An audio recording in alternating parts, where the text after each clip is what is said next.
Hi there, or welcome back. I took a bit of a hiatus because I've been sick, so I sound a little bit different. But I wanted to come back and talk to you all about my final thoughts about housing before the actual beta is released. Um, for those of you who have been with me along the way in alpha, I started by showing off a lot of the plots before people claimed them and started building on them. Um, and I was really so happy that I was able to help a lot of you and how enthusiastic you all were. Such a great experience. I didn't have any plans on doing any kind of housing tours, but I've had a couple of people talk to me about what it was like to build on Alpha and what a complete build was like. And so while all of you got to play on beta, you got dyes and you got access to all of the reputation vendors, I stuck to alpha. And I wanted to see what I could do with limited resources. So on alpha, I was unable to copy a character, which meant that I had no reputations. I could only fly around and find like 2 or 3 items. But mostly I built everything with what was available on the neighborhoods for Alliance and Horde. So I'd like to show you what I was able to come up with. So here we go. Oh, yeah, you can hear the music in the background. Isn't it great? Had I not been totally sold on this aesthetic in Gloomwood Hollow, um, I am now with this music. It's really, really wonderful. Okay, go in.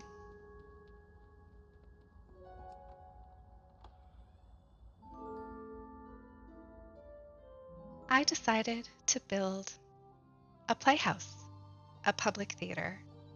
I liked the idea of making a build that was a business, not necessarily a home. And when I first started building, I was stuck on level 2. Still am. So I didn't get to play with the daylight circle room.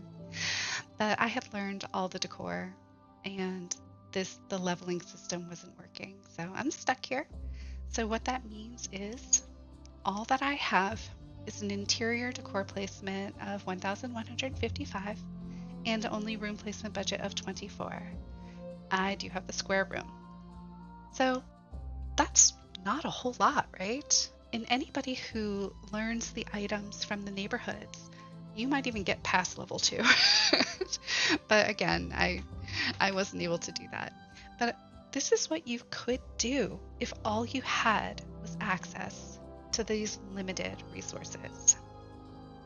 One of the items I was able to go out and get was the Pandaren golden screen. And because it was so different than the blue windows that you've probably been seeing around and that you've played with, I wanted this warm golden glow.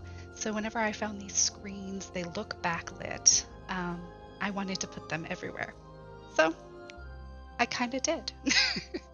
So upon entry, you walk in and you look up and see the ceiling with these lights and all of the walls. And I just thought this gave a beautiful look. So we've got a ticket booth over here to the right. I did what I could. I used a wooden trellis for a screen. If I wanted to RP and play the person who's selling tickets, I could just move the curtain out of the way and put it back, and I could easily walk behind there.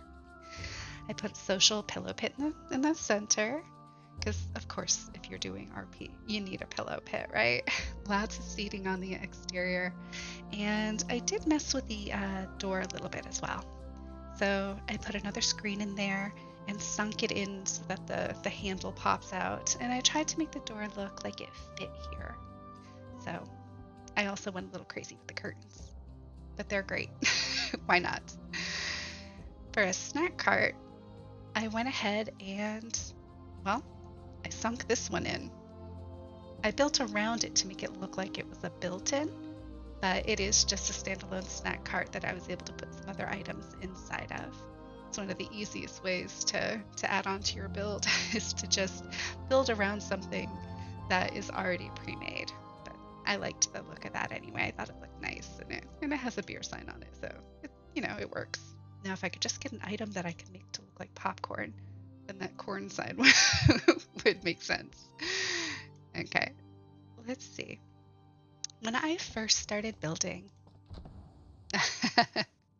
oh, any of you who are into building, you know what this madness is.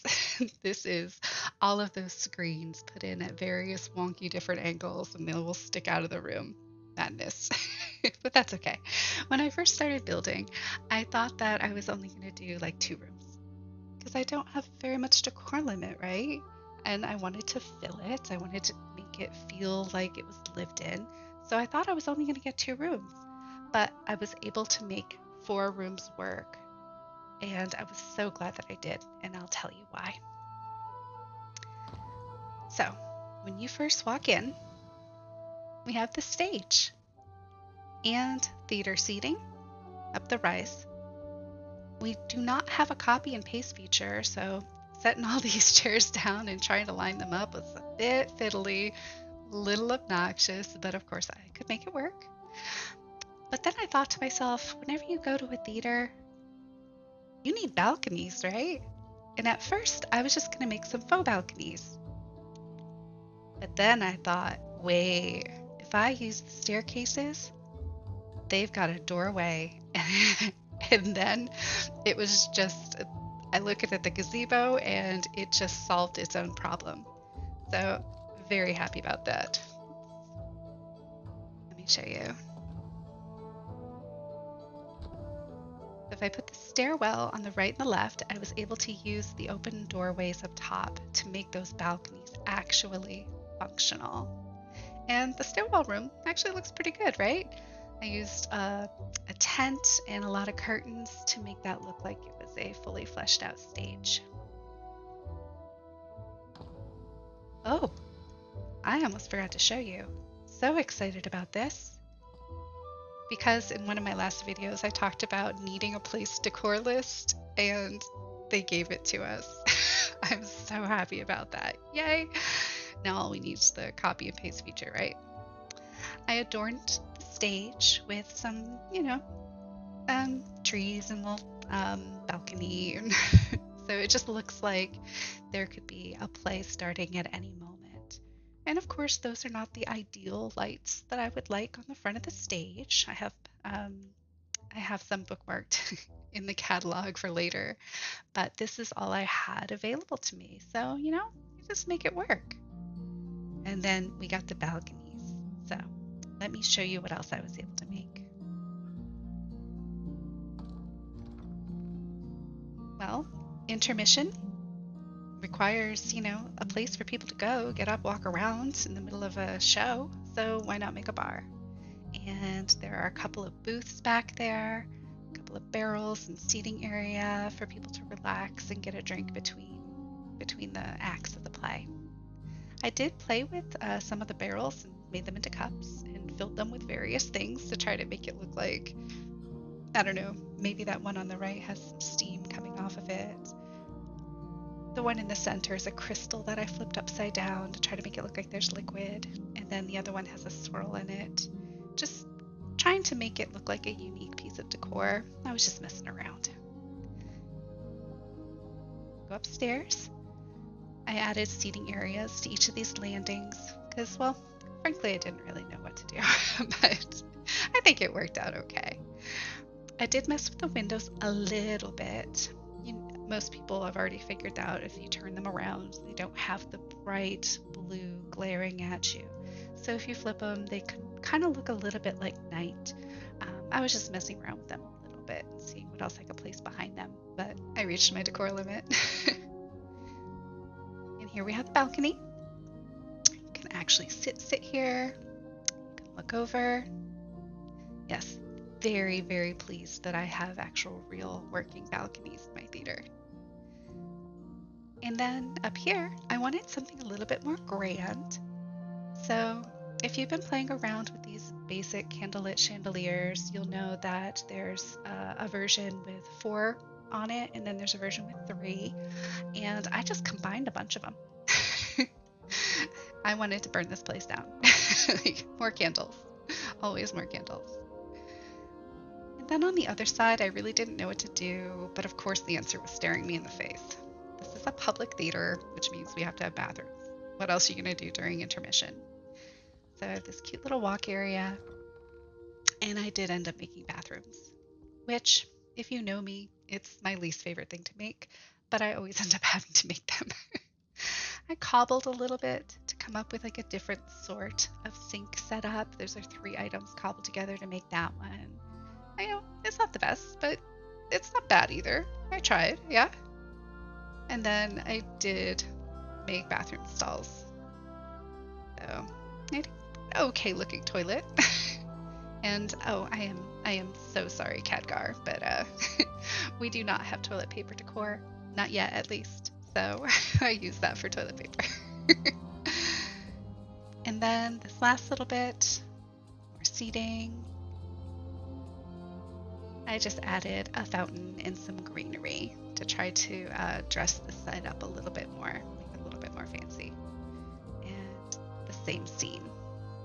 So yeah, what do you think?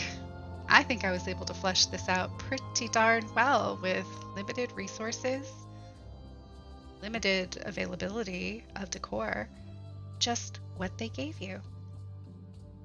So a lot of people have been building on beta, so I haven't felt the need to really get on here and talk to you all about this. You've been able to feel what it's like to build for yourself. But if I were to give my final thoughts on this, it would be that building actually feels really good. And what I mean by that is that I have found myself getting lost in this. Like, really, like a couple of hours of my life just gone because I'm fiddling with things and trying to mess with angles and inlay screens, a lot of them, and just trying to figure out what could work for me. Now, I am going to absolutely go nuts when I have access to all the decor and the dyes and such. And I can't wait to figure out what I come up with. I won't recreate this. This is just what it is for alpha, and this will be the only record of it.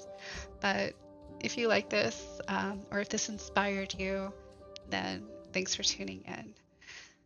Happy housing, everybody, and see you all in a few days when we get beta. Bye.